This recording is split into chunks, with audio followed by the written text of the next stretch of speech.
न्यायाधीश शेखर कुमार यादवांच्या वक्तव्यांची सुप्रीम कोर्टाकडून दखल। हायकोर्टाच्या रजिस्ट्रारकडून मागवले तपशील। न्यायमूर्ती यादव म्हणाले होते, बहुसंख्याकांच्या इच्छेनुसार हा देश चालणार।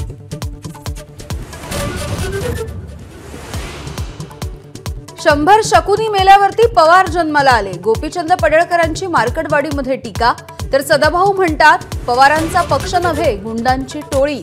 माजी आमदार राम सातपुतेंचीही मोहिते पाटलांवरती बोलताना जीभ घसरली।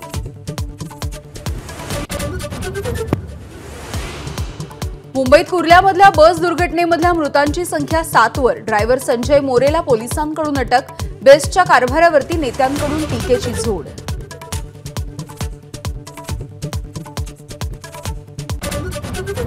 जालन्यामध्ये 11वीतल्या तरुणीची गळफास घेऊन आत्महत्या। टवाळखोरांचं ब्लॅकमेलिंग आणि छेडछाडीला कंटाळून आत्महत्या केल्याचा कुटुंबियांचा आरोप।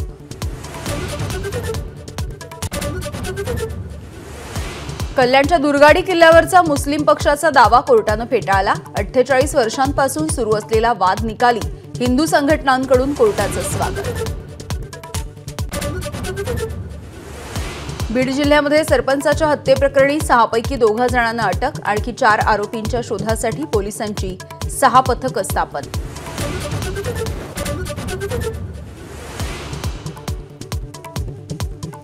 उद्योगपती गौतम अदानींनी सागर बंगल्यावरती घेतली मुख्यमंत्री देवेंद्र फडणवीसांची भेट। दोघांमध्ये 1.5 तास चर्चा।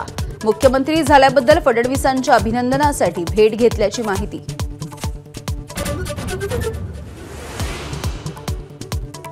बांगलादेशातल्या हिंदू अत्याचाराच्या विरोधात आज राज्यामध्ये हिंदुत्ववादी संघटनांचा मोर्चा।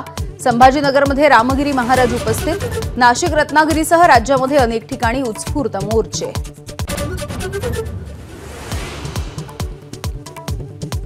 बेळगाव केंद्रशासित करण्याची ठाकरेंच्या शिवसेनेची मागणी।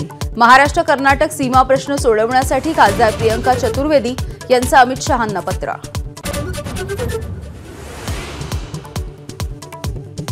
भाजपचे आमदार योगेश टिळेकर यांचे मामा सतीश वाघ यांची अपहरण करून हत्या। मारेकरी अजूनही अज्ञातच। शोधासाठी पोलिसांची 8 पथकं स्थापन। लोकांना मोफत धान्य वाटप करणं हा उपाय नाही। रोजगाराच्या संधी निर्माण करा। सुप्रीम कोर्टाचा केंद्राला सूचना।